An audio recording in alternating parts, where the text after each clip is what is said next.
Desculpe, senhora, o uniforme dos garçons está na sala ao lado. A frase cortou o ar como uma lâmina fria. Por um segundo, o salão inteiro pareceu parar. Copos de cristal tilintaram, risadas se esconderam atrás de goles de champanhe, e Isabela Mota, vestida com um simples vestido preto de algodão, ficou imóvel no meio da sala. O segurança alto, de terno azul marinho, apontava discretamente para a porta lateral. Nos olhos dele não havia maldade. Havia certeza. Certeza de que aquela mulher, de pele escura e olhar cansado, não poderia ser convidada. O uniforme dos garçons está na sala ao lado. As palavras ecoaram dentro dela. Isabela segurou firme a taça de Dom Perignon, sentindo o vidro tremer entre os dedos. O vestido dela não era Dior. Os brincos não eram de pérolas. Mas os olhos viam cada detalhe daquele mundo como se o pintassem em tempo real.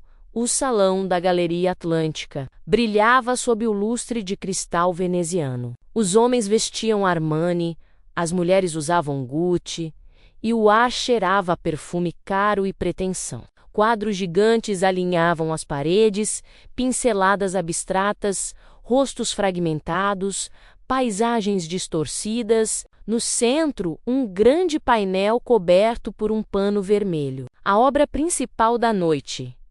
Isabela olhou em volta, reconheceu cada textura, cada traço, cada nuance. Era o seu estilo, o que havia enviado meses antes para aquela mesma galeria. Mas Marina Duarte, a curadora, nunca respondeu aos seus e-mails. Talvez nem tenha aberto.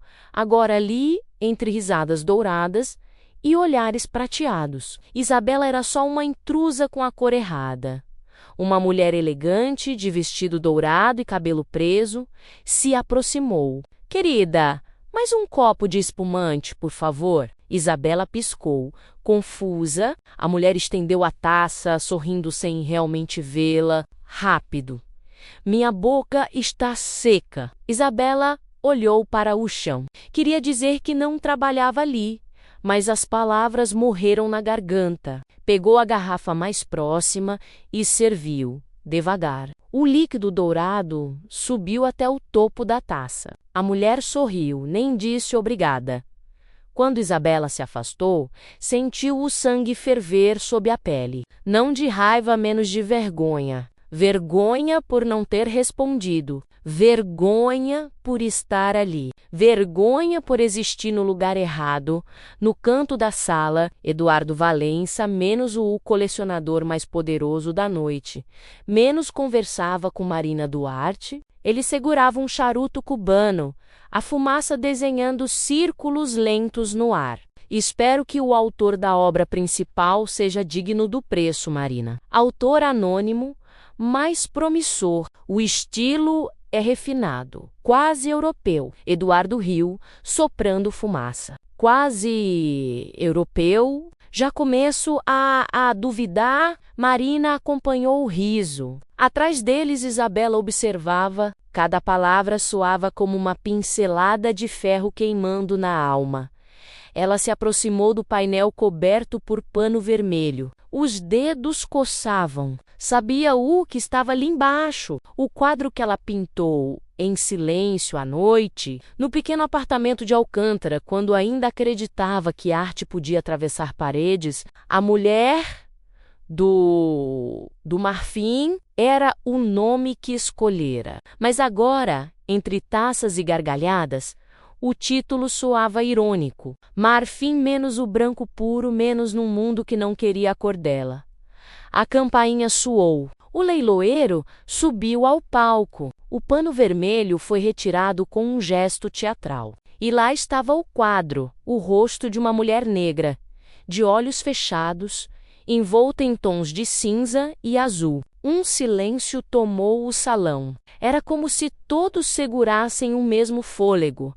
Eduardo se inclinou para frente, impressionado. Belíssimo, trágico, certamente europeu. Isabela fechou os olhos. Queria rir.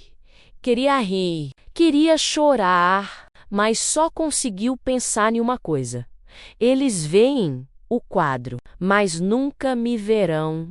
O som do martelo de madeira ecoou 3 vezes. O leiloeiro, um homem magro de terno branco impecável, abriu os braços com um sorriso ensaiado. Senhoras e senhores, bem-vindos à noite de gala da Galeria Atlântica. A obra mais aguardada da noite está diante de nós, A Mulher do Marfim.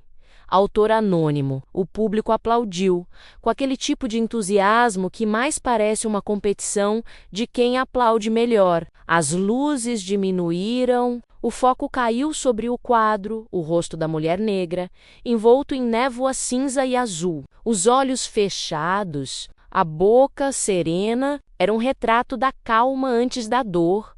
Isabela Mota ficou na última fileira, quase escondida pelas colunas. As mãos suavam, não por medo de ser descoberta, mas por vergonha de estar ali, invisível, diante da própria criação à sua frente. Uma mulher loira murmurou para o marido: "É tão exótico. Será que o pintor é africano?" O marido respondeu: "Deve ser um europeu, imitando o estilo tribal. Está muito limpo para ser coisa de favela." O riso contido dos dois soou mais alto que o leiloeiro. Isabela sentiu o rosto queimar. Não de raiva, menos de impotência. Olhou para o quadro. Quis gritar: "Fui eu!" Mas sabia que o grito morreria entre taças de cristal e perfumes franceses.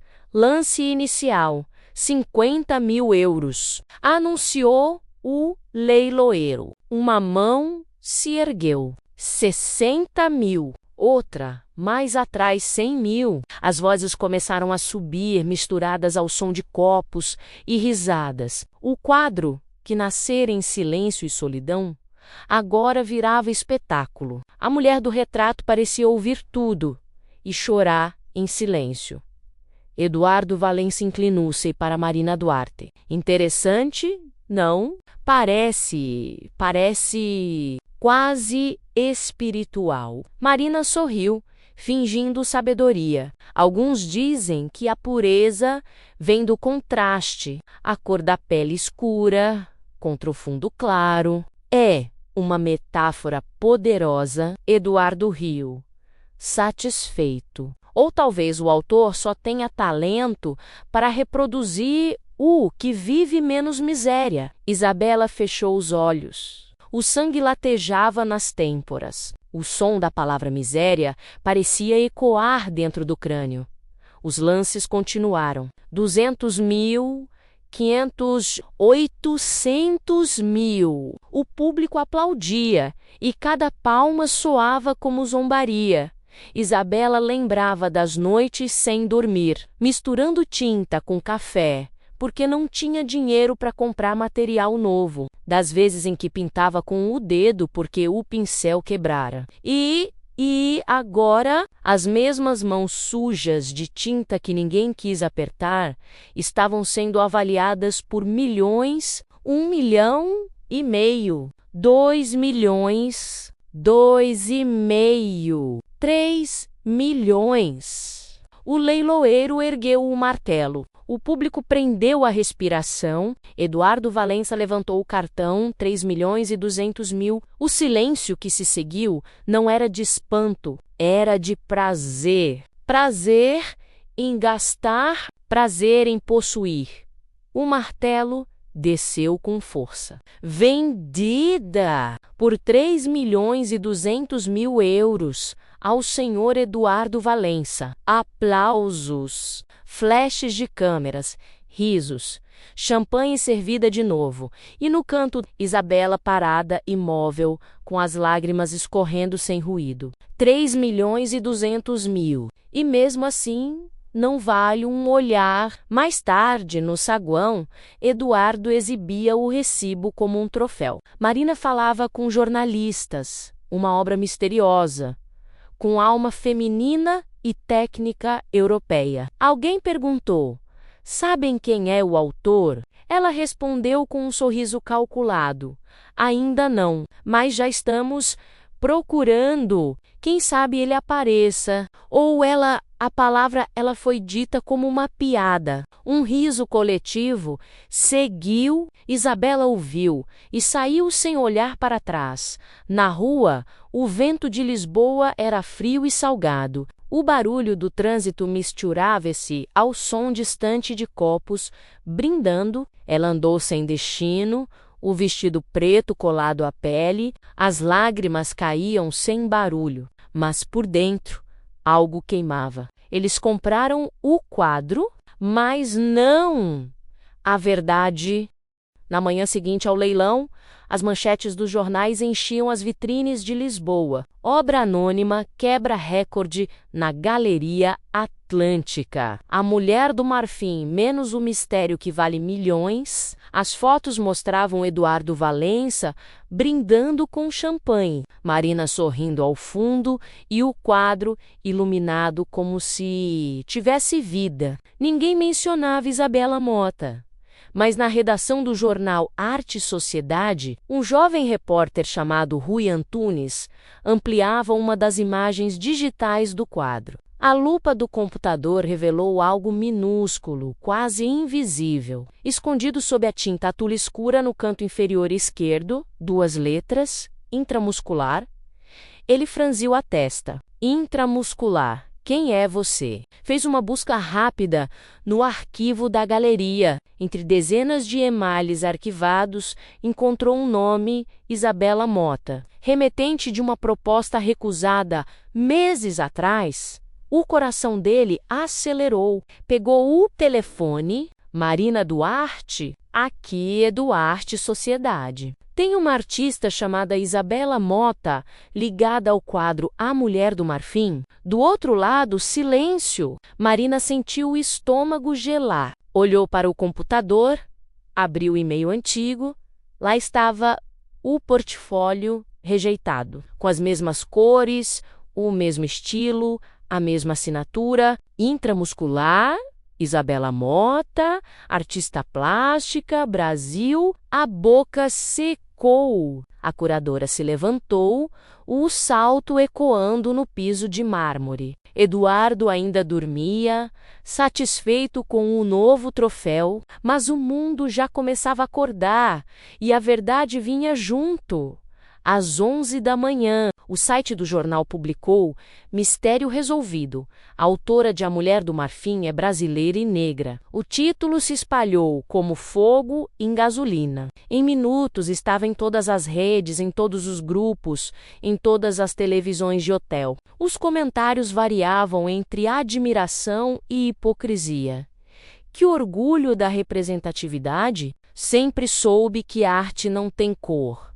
Negra, então é por isso que é tão expressiva. Claro, agora todo mundo ama o que ontem ignorou. Na cobertura de Eduardo, o silêncio pesava mais que o luxo. Ele olhou para o jornal sobre a mesa, leu o título 2 vezes, depois, lentamente, serviu o café numa xícara de porcelana. O líquido tremeu, não por nervosismo, mas por raiva contida. Negra, repetiu em voz baixa, como se testasse o som da palavra. Marina, você sabia disso? Ela tentou responder, mas a voz falhou. Eu não imaginei. Ela mandou o portfólio, mas... Eduardo interrompeu, batendo a xícara com força. Mas o quê? Que uma mulher negra não poderia pintar algo que eu considerei europeu? Marina abaixou os olhos. O som do relógio Rolex dele marcava o tempo da vergonha. Enquanto isso, Isabela estava sentada em seu pequeno apartamento em Alcântara, segurando um café frio entre as mãos. O celular vibrava sem parar. Mensagens, ligações, convites, entrevistas. O mundo que a ignorou agora queria tocá-la, fotografá-la, transformá-la em manchete. Ela olhou para a tela e viu o nome. Galeria Atlântica. Deixou tocar até cair. A segunda chamada veio de um número desconhecido. Ela atendeu hesitante: Senhora Mota, aqui é Rui Antunes, jornalista. Todos querem saber como se sente sendo a autora da obra mais cara da temporada. Isabela suspirou. Sinto, como alguém que ontem servia taças e hoje serve de desculpa. O jornalista silenciou, sem saber o que responder. À tarde, a galeria convocou uma coletiva de imprensa. As câmeras lotaram o salão, o mesmo onde Isabela fora, confundida com funcionária. Eduardo, Marina e uma fileira de curadores tentavam parecer tranquilos. O leiloeiro subiu ao palco. Senhoras e senhores, uma feliz coincidência. Descobrimos que a autora de A Mulher do Marfim é uma artista brasileira talentosa. Aplausos mornos. Eduardo levantou-se e declarou diante dos microfones: fico honrado em possuir uma obra tão singular, e mais honrado ainda em saber que a arte não conhece fronteiras nem cor. Palavras bonitas, ditas com medo. Marina fingiu sorrir, mas a porta ao fundo se abriu. Isabela entrou, vestia o mesmo vestido preto da noite anterior. Os flashes explodiram. Os jornalistas se empurraram. Ela caminhou calma até o centro do salão. Silêncio! Os ricos, que ontem riram, agora olhavam fascinados e culpados.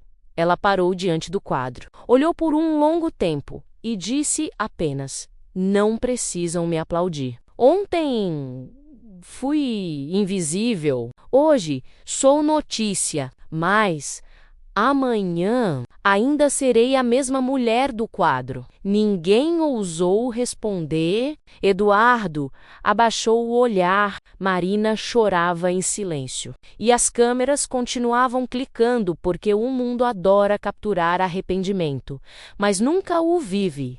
A primeira vez que Isabela se viu na televisão, sentiu um nó no estômago. A tela mostrava seu rosto entre flashes, legendado em letras douradas. A artista negra que conquistou a elite europeia. A frase parecia elogio, mas o som soava como jaula.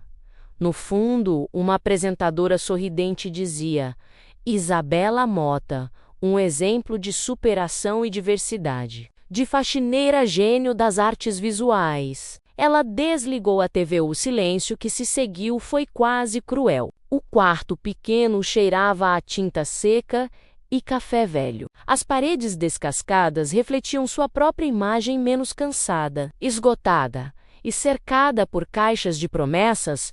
Nos dias seguintes, o mundo inteiro quis um pedaço de Isabela. Convites, entrevistas, campanhas, parcerias. Marcas de luxo disputavam o direito de vincular seu nome à artista. Revelação: queremos que pinte para Dior. Podemos gravar um documentário sobre sua jornada. Seria inspirador você posar ao lado do quadro com uma taça de Dom Perignon. Ela ouviu tudo, e em cada proposta sentia o mesmo gosto amargo, o de ser vista, mas não enxergada.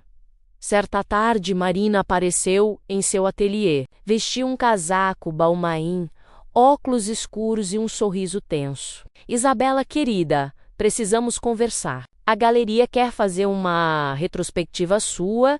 Seria bom para todos nós. Isabela limpou as mãos sujas de tinta no avental. O olhar era calmo, mas frio. Para todos nós ou para vocês? Marina engoliu seco. O cheiro de tinta e umidade a incomodava. Você está sendo injusta. Eu também sofri críticas. Disseram que não reconheci o talento a tempo. Isabela aproximou-se. Não reconheceu o talento ou não reconheceu a cor? O silêncio entre as duas era espesso. O som distante da rua, menos buzinas, passos, uma criança rindo, parecia vir de outro mundo naquela noite. Eduardo Valença organizou uma recepção privada em seu apartamento, com vista para o rio Tejo, candelabros de cristal, tapetes persas, champanhe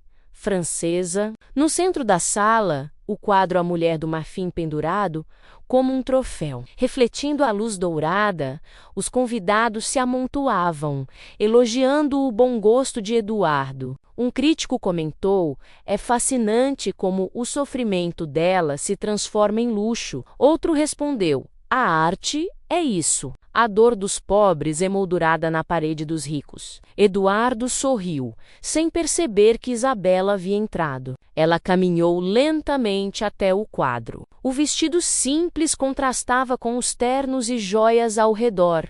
Bonito, não é? Disse ele, aproximando-se. Sim, respondeu ela. Bonito como uma ferida limpa. Ele riu.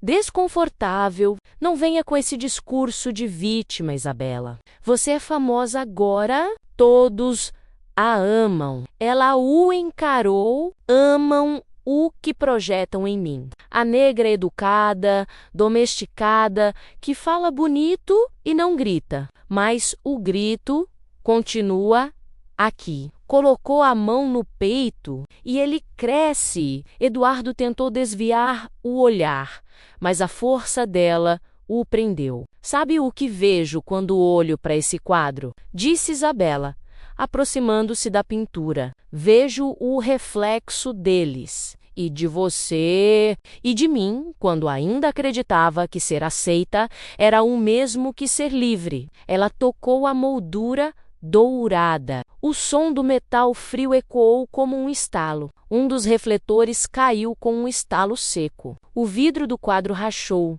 Um murmúrio percorreu a sala. Eduardo gritou: "O que você fez?" Isabela olhou para ele, serena. Nada, só quebrei o espelho. No reflexo partido, sua imagem se multiplicava menos fragmentos de uma mulher que não cabia mais dentro do quadro, nem dentro das expectativas. Ela se virou, caminhou até a porta. O som de seus passos ecoou pelo mármore como batidas de tambor. Do lado de fora, a noite de Lisboa estava viva, cheirando a sal, vento e liberdade. Eles queriam comprar minha arte, mas eu voltei para me comprar de volta.